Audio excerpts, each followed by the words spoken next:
Meatloaf's song, "I would do anything for love, but I won't do that," has surprising lessons for businesses. Sometimes it's more important to say what we won't do rather than what we will do. Seems strange, right? But there are 3 times it's important to do so. Sometimes you limit your work for a client to discrete tasks.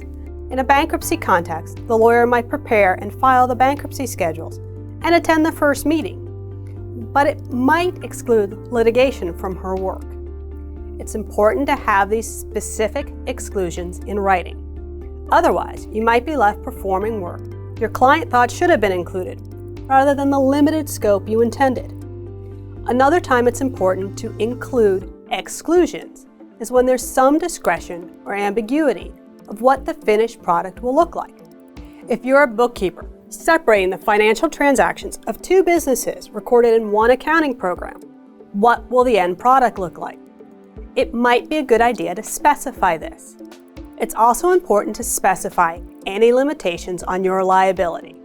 As an example, computer professionals should disclaim liability for any damages caused by the client's employee loading malware into the system. Regardless of how vigilant the IT consultant is, it's impossible to stop every threat or every incident of employee stupidity. So that's 3 examples of when you want to specify limitations. Well, what's the benefit? Specifying known limitations help manage client expectations and reduce disputes. This saves a business time and money. A client's non-payment can jeopardize your business, and litigation is expensive.